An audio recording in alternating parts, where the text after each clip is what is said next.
Hola amigos, ¿qué tal? Un gusto saludarlos. Le habla Handa Silva del canal Electrónica Handa Silva. En este caso o en este video voy a explicar de dónde sale el VCC de los integrados de las fuentes de alimentación conmutadas, sobre todo de la topología tipo flyback.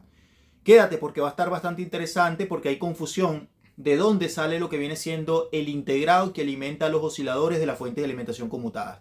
Suscríbete al canal, dale like, compártelo en alguna de tus redes sociales. Sigamos creciendo juntos en comunión como buenos técnicos electrónicos que somos. Bendiciones para todos. Bien amigos, vamos a explicar un poquito referente a la parte de lo que viene siendo nuestro VCC. Muchachos, el VCC tiene algo que se conoce como variantes. Variantes. ¿Qué significa esto? Bueno, en fuentes de alimentación usted va a encontrar por lo menos un integrado que va a ser el oscilador, ¿verdad? Que va a mandar pulsos para que el conmutador pueda trabajar de manera correcta, ¿ya? Este integrado tiene un terminal que se conoce como VCC. Típicamente el VCC de las fuentes de alimentación conmutadas puede rondar entre los 10 voltios hasta incluso 24 voltios, un poquito más, depende. La pregunta es, ¿de dónde salen estos 10 y 24 voltios? Dependiendo, obviamente, no todos se alimentan con 10, puede ser 12, 13, 15, pero típicamente son 12 voltios realmente. Perfecto. Nosotros vamos a tener como mínimo un integrado en las fuentes de alimentación conmutadas, por lo menos de 8 terminales o de 6 terminales, ¿verdad? Es muy común encontrar entre lo que viene siendo típicamente el terminal 7 u 8, lo que se conoce como el VCC. Y puede ser que el terminal 1 sea la GND, por poner un ejemplo. ¿Ya? Entonces, vamos a explicar cómo es que si una fuente de alimentación tiene en la parte principal casi 300 voltios cuando estamos a línea de 220 o cuando estamos a una línea de 110 tenemos 160 voltios en el capacitor, ¿cómo es que sale o de dónde sale ese voltaje típicamente de 12 voltios para alimentar el pequeño integrado? Porque es necesario que este integrado pueda funcionar por medio del VCC. Si el integrado no tuviera VCC, pues la fuente no va a trabajar, el oscilador no se va a poder alimentar, no va a haber proceso de oscilación y mucho menos de conmutación. Hay variantes, ¿por qué?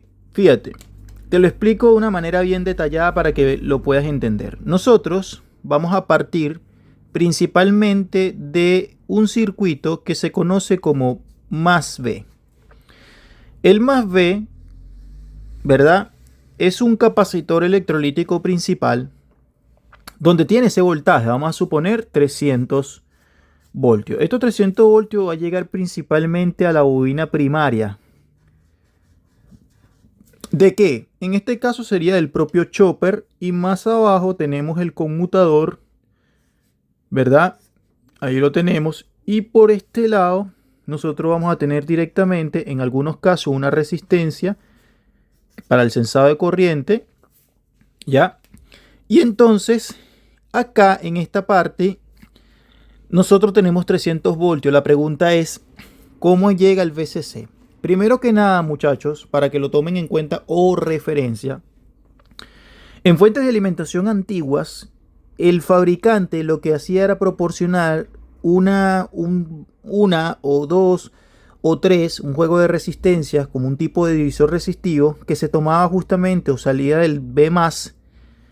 Aquí vamos a suponer un ejemplo, una resistencia. Vamos a poner dos resistencias, ¿verdad? Una resistencia que iba a una parte de una tierra, de este punto se tomaba directamente a este sector. Vamos a ponerle otra resistencia y cogía directamente hacia la parte del VCC. Y en esta zona tenemos el capacitor, el famoso capacitor de VCC. Es un capacitor típicamente de 50 voltios. Electrolítico igualmente. Entonces, ¿qué es lo que hacía? Bueno, las resistencias justamente reducían ese voltaje y cargaban lo que venía siendo el capacitor. Pero ¿qué pasaba? Este juego de resistencia es algo que se conoce como Star Up. así, o start out, así. Entonces, esto simplemente cuando la fuente de alimentación está desenchufada y tú la conectas por primera vez, ¿verdad? El capacitor de VCC está descargado. En el momento en que tú enchufas, pasa una pequeña corriente, se divide, por decirlo así, por medio de la resistencia, carga el capacitor y le da un impulso directamente al integrado para que pueda funcionar. Pero este tipo de juegos de resistencia dejan de trabajar en un momento determinado. ¿Cuándo? Bueno, acontece que el primario del chopper, cuando ya empieza a trabajar, acá en esta zona, acá nosotros vamos a tener justamente en el mismo primario del chopper otro devanado que se conoce como devanado auxiliar. Ese devanado va a tener, esto es la parte primaria, tenemos el B+, y dentro de ese mismo devanado vamos a tener, o al ladito vamos a tener otro devanado que va a tener una resistencia, típicamente un pequeño diodo rectificador, ¿ya? Y se va a venir directamente para el VCC, acá, en este punto, ¿ya? Entonces, cuando la fuente ya se estabiliza, la que va a mantener alimentado al VCC va a ser esta fuente, que sale justamente del devanado primario del transformador chopper, ¿ya? Entonces, este juego es como lo que lo podríamos llamar el start out como la mecha de arranque, vamos a poner así. ¿Por qué? Porque es como la primera parte, pero ya después esto básicamente deja de trabajar y quien mantiene el voltaje del VCC es esta fuente. Y esta fuente también recibe un nombre típico muy conocido como fuente auxiliar. Fuente auxiliar. En algunos casos le pueden llamar como fuente de apoyo. Este es un tipo de variante clave en fuentes de alimentación conmutadas, pero de los primeros equipos. Ahora, hay otra versión. Esto es una primera variante.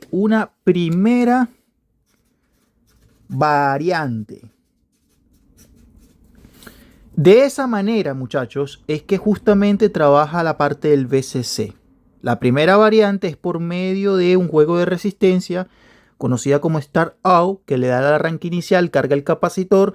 Después de allí, cuando la fuente ya empieza a trabajar, quien mantiene el VCC es la fuente auxiliar, que está conformado típicamente por una resistencia, un diodo correctamente y que va directamente ya en un voltaje DC directamente para la parte de acá del integrado. Ahora, tómame en cuenta el siguiente punto. Esto es una variante de las primeras. Hay una segunda variante, que es la más común hoy en día.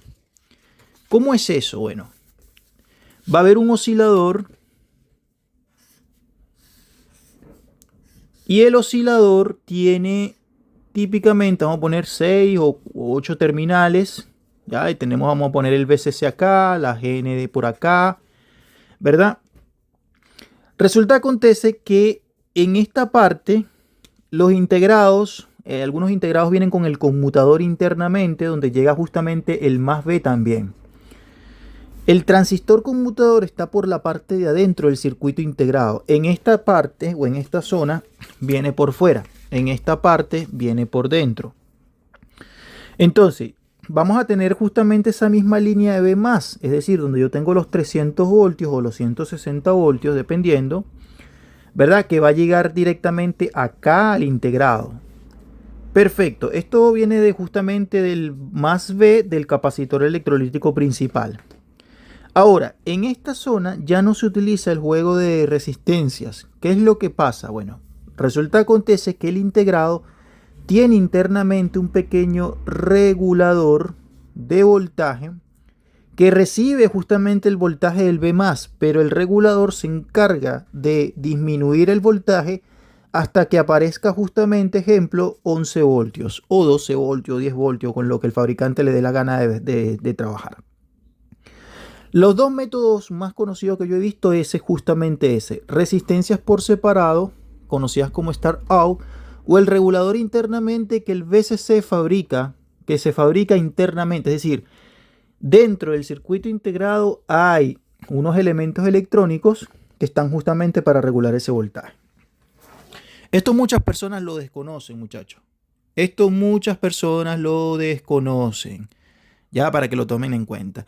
Las resistencias, en el caso de las resistencias de arranque, son resistencias realmente en alto valor de ohms. Ya para que lo tomen en cuenta.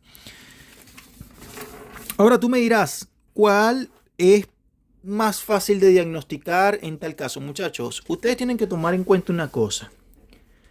VCC es igual a alimentación del integrado.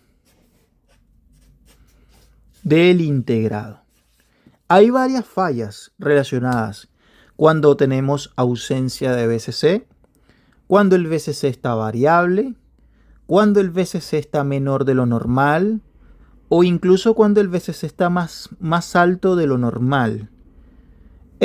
Hay varias fallas, pero eso va a quedar para otro video para poderlo explicar. Lo que tú me tienes que tomar en cuenta es que lo primero que se revisa en un integrado es el VCC y la tierra. Sin esos dos parámetros, un integrado no puede trabajar.